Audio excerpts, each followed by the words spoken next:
영서증에 오신 여러분들을 환영합니다. 저희 영서증 채널은 영어 설교와 영어 성경, 영어 학습법과 영어 원서들을 통해서 여러분들에게 마음껏 사역하고 또한 살아갈 수 있도록 도와드리는 채널입니다. 오늘 처음으로 저희 채널 방문하신 분들은 꼭 구독과 좋아요, 알람 버튼 눌러주시면 감사하겠습니다. 우리 영서증 채널 가족분들께서도 라이크를 눌러주시고 또한 이 채널을 다른 분들에게도 많이 알려주시면 감사하겠습니다. 오늘 이 영상에서는 사역자로서 여러분들이 겪을 수 있는 9가지의 어려움에 대해서 한번 생각해 보려고 합니다. 이 내용은 Ministry Burnout, 목회 탈진, 사역 탈진이라고 하는 존 샌퍼드의 책에 나오는 9가지의 내용인데요. 제가 강의 시간에 나누기도 하는 부분입니다. 그래서 우리 멀리 또 해외에서 사역하고 계시는 우리 선교사님들과 또 목회자들, 그리고 사역을 하시는 그 모든 분들에게 적용이 되는 부분들이 아닌가 또 우리가 한번 생각해 보았으면 하는 그런 내용이라서 제가 잠시 9가지를 나누어 보려고 합니다. 자, 그러면 그 9가지 한번 같이 살펴보도록 할게요. Nine special difficulties the ministering persons face in their work. 그래서 ministering persons. 자, 여기서 ministering persons 하면 남녀 모두가 포함되는 사역자들을 얘기하는 거죠. 이 사역자들이 자신들의 일에서 직면하는 9가지의 특별한 어려움들입니다.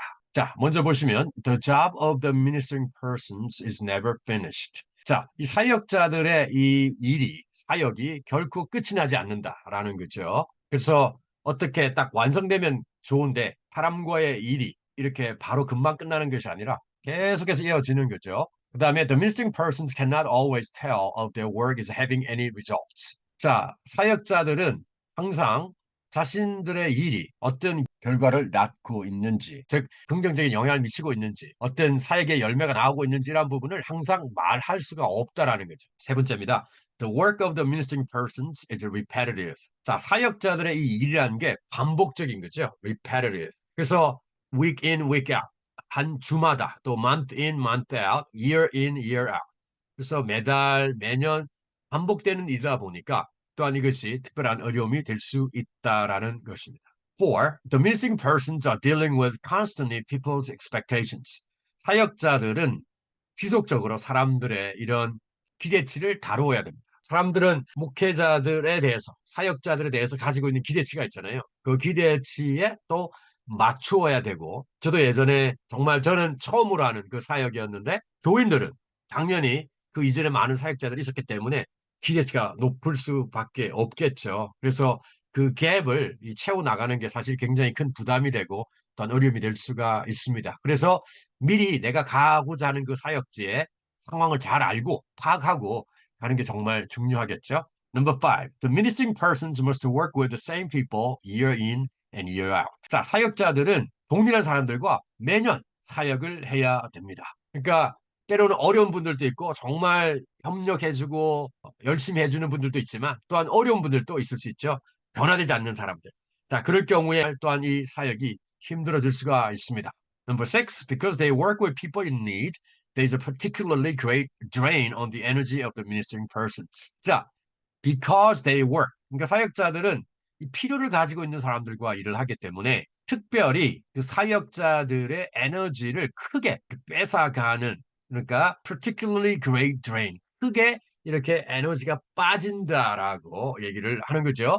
그래서 필요가 있는 사람들이니까 그 필요를 채워주기 위해서 사역자들은 계속해서 신경을 써야 되고 기도해야 되고 또한 해결할 수 있도록 도와야 되는데 그러다 보니 이 사역자들의 에너지가 크게 빠지게 만드는 부분이라고 할 수가 있겠죠. 자, number seven으로 가볼까요?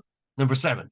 The ministering persons deal with many people who come to them were the church not for spiritual food but for strokes. 자, 사역자들은 이제 사람들을 대합니다. 어떤 사람들입니까?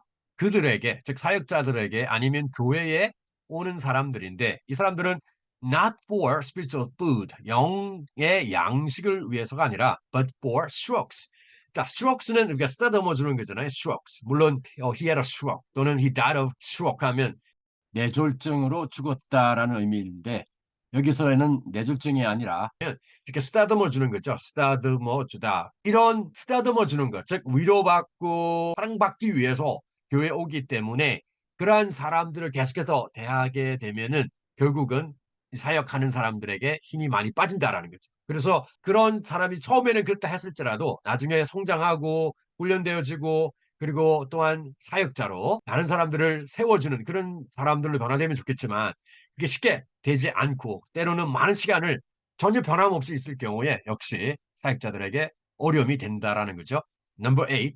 The ministering persons must function a great deal of the time on their persona. 자, 이 부분도 굉장히 저한테는 굉장히 와닿은 부분이었습니다. 뭐냐면 사역자들은 항상 a great deal of the time 그 사역하는 시간에 있어서 많은 경우 많은 시간을 on their persona 여기서 persona는 연극할 때 그 연기자로서의 우리 persona 가면을 쓴 뭔가 다른 모양으로 모습으로 이렇게 보여야 되는 기능해야 된다라는 이러한 부분이 결국 굉장히 우리에게 어려움이 있다라는 거죠. 때로 집에서 우리 배우자들과 아니면 자녀들과 언쟁을 했다거나 언성을 높였다거나 아니면 다투었다거나 그리고 또 그 외에도 내가 정말 지치고 힘들고 어렵다 할지라도 여전히 매일 찾아오는 주일, 매일 찾아오는 새벽 기도회 또는 그 외에 여러 가지 모임들 또 만나야 될 사람들을 만날 때 나 자신을 보일 수 없잖아요. 보일 수 없는 경우도 굉장히 많죠. 그럴 경우에 우리는 퍼소나를 가지고 즉 가면을 쓰고 기능해야 되는 경우들이 굉장히 많이 있습니다. Last, the ministering persons may become exhausted by failure. 사역자들은 실패에 의해서 지칠 수가 있습니다. 이 부분에 어떻게 보면 굉장히 큰 부분이죠. 우리가 어떤 사역을 했는데 그 사역에서 최선을 다한다고 했지만 때때로 그것이 아까 전에 나왔던 이런 expectations에 못 미쳤다거나 아니면 어떤 사람들이 시험을 줘서 또 어떤 사람들이 힘들게 해서 때때로 우리가 제대로 못하는 경우가 있을 수 있죠. 근데 그러한 것이 때때로 우리 자신들을 굉장히 힘들게 하고 꼬리표처럼 우리를 따라다니는 경우들이 많이 있습니다. 그래서 그것이 트라우마가 되어서 다른 곳에 가서도 그것을 때때로 또 그러한 것이 생겨나는 그러한 부분들이 있을 수 있는데 우리가 이러한 부분을 또 잘 인지하고 있을 필요가 있겠죠. 그래서 이런 9가지 이유가 뭐냐면 바로 ministry burnout, 바로 사역에 탈진을 가져올 수 있게 하는 그러한 것들이라고 우리가 얘기할 수가 있습니다. 그래서 이러한 9가지를 나누는 이유가 뭐냐면 이러한 것들을 통해서 우리가 어떻게 에너지를 잘 지켜나가고 또한 우리 자신들을 어떻게 self-care, 자기 돌봄을 잘 해야 되는지를 우리가 한번 생각해 보기 위해서 이렇게 나누어 보았습니다. 여러분들 혹시 이 9가지 중에 어떠한 부분이 여러분에게 해당되는지 아니면 9개가 다 해당되는지 아니면 하나도 해당되지 않는지 하나도 해당되지 않는 경우는 거의 없을 거라고 생각이 드는데요. 그래서 여러분들이 이러한 사실들을 한번 생각해 보면서 아무리 바쁘고 힘들어도 다른 사람들에게는 친절을 베풀면서 다른 사람들에게는 잘해주면서 자기 자신에게는 잘 해주지 못하는 경우들이 많이 있습니다. 우리가 예수님께서 말씀하시기를 Love your neighbor as yourself. 자기 자신을 사랑하는 것만큼 내 이웃을 사랑하라고 그랬는데 우리는 과연 우리 자신을 얼마만큼 사랑하고 있는지 모르겠습니다. 누군가 그런 얘기를 했죠. self-compassion. 자기 자신에게 긍휼을 베푸는 것은 어떤 거냐? 바로 다른 이들에게 타자에게 베푸는 그 친절과 그 사랑과 그 공감을 자기 자신에게 베푸는 것이라고 얘기를 했습니다. Can you extend the same compassion, the same love, the same care that you extend to others to yourself? 그럴 수 있기를 바라면서 여러분들이 어떤 사역에서, 어떤 사역지에서, 어떤 나라에서, 장소에서 사역을 하고 있든지 간에 정말 여러분들이 자기 자신을 돌볼 수 있는 그런 시간과 또한 스페이스를 만들 수 있는 여러분이 될 수 있기를 주님의 이름으로 축원드립니다. As always, be a blessing to others and don't forget to dare to speak. I'll see you in another video.